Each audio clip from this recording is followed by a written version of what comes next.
uma pessoa que nunca viu o taoísmo, então como é que ele conseguiria identificar assim, quais são as bases filosóficas do taoísmo?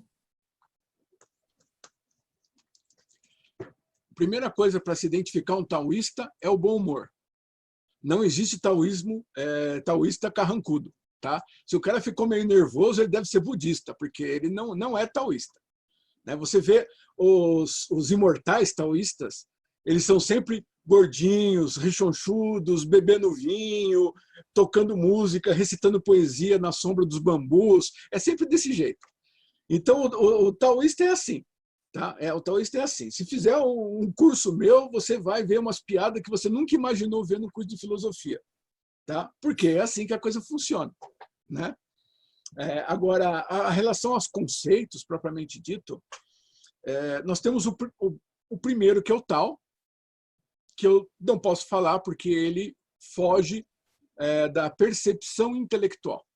Eu acho que isso é o mais importante, né?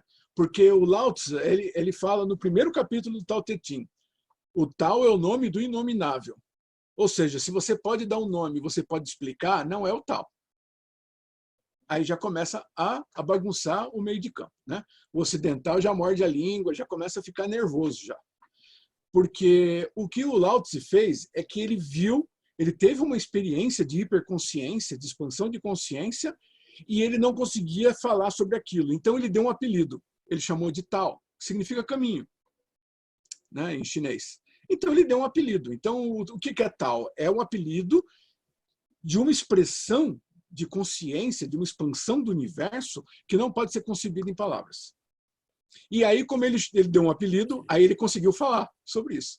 Né? Ele conseguiu falar a respeito disso. E esse é o princípio número 1, está lá na primeira linha do primeiro capítulo do Tao Te Ching, que é o livro número 1 do taoísta.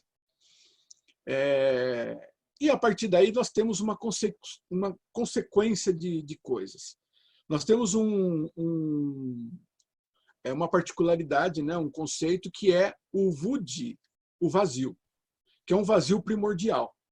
É o Wudi, o vazio, que permite que o nosso universo existisse. Ele permitiu isso, ele estava lá antes. Né? Porque para você ter alguma coisa, você precisa ter um espaço para que aquela coisa ocupe. Né? Se não houver um espaço, não pode existir alguma coisa ali. Então, o nosso universo, para existir, ele precisava de um vazio. E esse vazio é chamado de Wudi, que é o vazio primordial.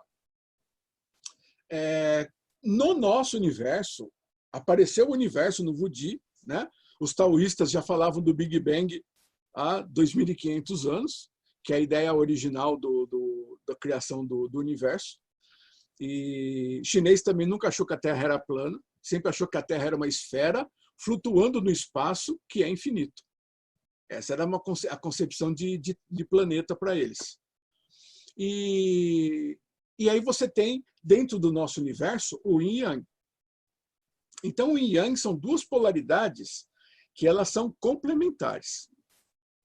Né? Elas são complementares. Uma depende da outra. Yin gera Yang, Yang gera Yin. Yin controla Yang, Yang controla Yin. Então, não existe nada que seja só uma coisa. Se você chegar e disser, tal coisa é Yang, significa o quê? Que o Yang é maior nessa coisa do que o Yin. Mas o Yin está lá. Então, você tem sempre as duas qualidades em qualquer coisa. É uma coisa inerente do nosso universo. O nosso universo manifestado é uma coisa inerente. Então, o que acontece? Esse Yin e Yang, ele permanece unido, ele nasceu unido, e agora ele está em movimento. Então, o Yang passa a ser Yin, o Yin passa a ser Yang, ele está sempre em movimento. Uma das coisas importantes no taoísmo é justamente isso.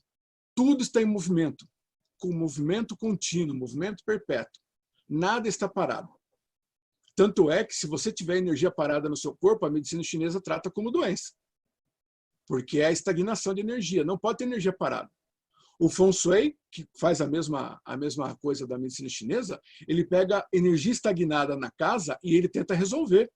Porque nada pode estar parado, você tem que estar sempre no fluxo. Né? Yin e Yang é a mesma coisa. Yin e Yang estão num fluxo contínuo. A partir dessa polaridade dupla, yin e yang, você tem a consequência dos trigramas. Então, o trigrama, que é aquele desenhinho, né, que você já viu, de as linhas colocadas dessa forma, eles são o yin e yang, que é uma linha cheia yang e uma linha quebrada yin. É o yin e yang que se manifestam nos 3 níveis do universo, que é céu, homem, terra. Então, nós, os humanos, estamos entre o céu e a terra. Então, essas três níveis que tem no nosso universo se manifestam nos trigramas, através do yin e yang, que são as linhas cheias e quebradas. E aí você tem esses 2 conceitos unidos. Então, por isso que a gente fala que a partir do vazio aparece o yin e yang, aparece o nosso universo, a partir dessas polaridades aparecem os trigramas. Então, existe uma consequência de movimento disso, né? Metafísico, existe uma consequência. E os trigramas nada mais são do que estados de mutação. Como o universo está sempre mexendo, tudo sempre movendo, esse estado de mutação ele é gerado por essas 8 figuras, que são esses 8 trigramas. Quando eles são agrupados 2 a 2, né, eles geram os hexagramas, que são desenhos com 6 linhas, que é a base do I Ching. O I Ching, na verdade, são 64 hexagramas. Tá? Esquece o texto. O texto é um complemento. O texto foi escrito milhares de anos depois dos hexagramas. Então, os hexagramas é que são I Ching. Então, você tem 64 figuras dessa, que representam 64 mutações de energia do universo.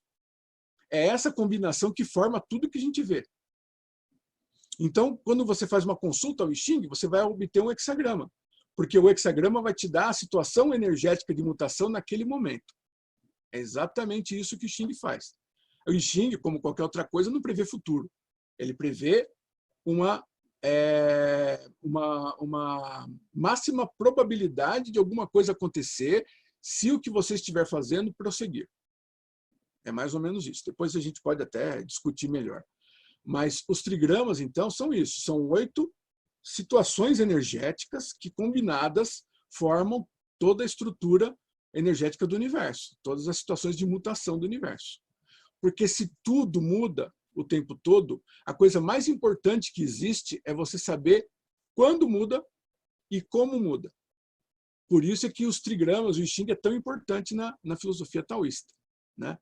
Um outro conceito que surgiu a partir, começou a brotar a partir do I Ching e tomou mais corpo a partir do século III a.C., é o dos 5 movimentos, que são popularmente conhecidos como 5 elementos, né?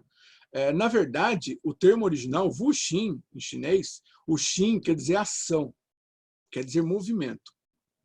E como eu falei, nada fica parado.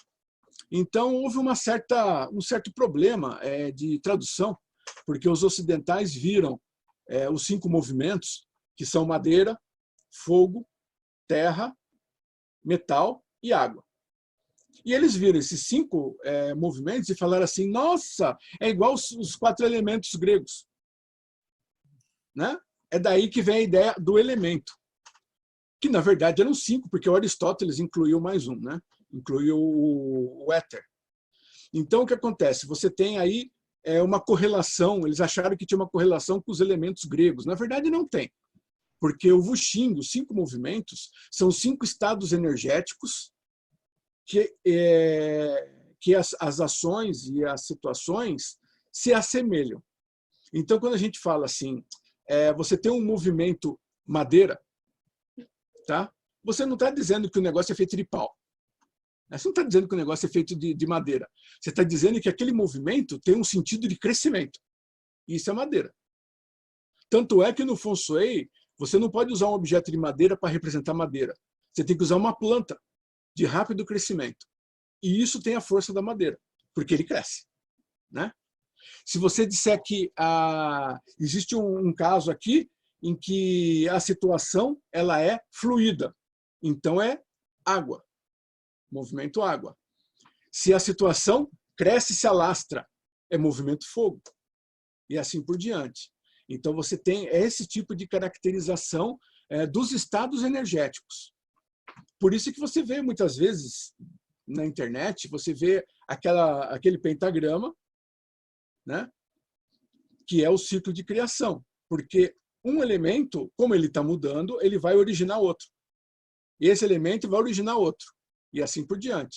Então a madeira gera fogo, que gera terra, que gera metal, que gera água, que alimenta a madeira. Ele faz esse ciclo, né? E isso são os 5 movimentos. E as aplicações de Yin e Yang, 5 movimentos, 8 trigramas, elas são inúmeras. O Qigong usa, o Tai Chi usa, a medicina chinesa usa, o Feng Shui usa, todo mundo usa. Porque esses são alguns conceitos básicos do taoísmo. O que eu acho que é muito importante, que eu gostaria de salientar, é que o taoísmo ele é baseado na observação e na utilização das leis da natureza. Ponto. Não é verificação de divindade, não é enxergar fantasma, não tem nada de místico nisso. São consequências da natureza. São leis da natureza. Como são leis da natureza, todas as técnicas taoístas usam os mesmos conceitos. Porque é tudo a mesma coisa, está tirando da mesma natureza. Então você vai ter os mesmos conceitos sendo refletidos em todas as técnicas, em todas as categorias. Então, a partir do momento que você estuda o taoísmo, que você desenvolve um conhecimento dessas técnicas, você pode dominar qualquer tipo de coisa. Você pode dominar Tai Chi, Qigong, medicina chinesa, qualquer coisa que seja.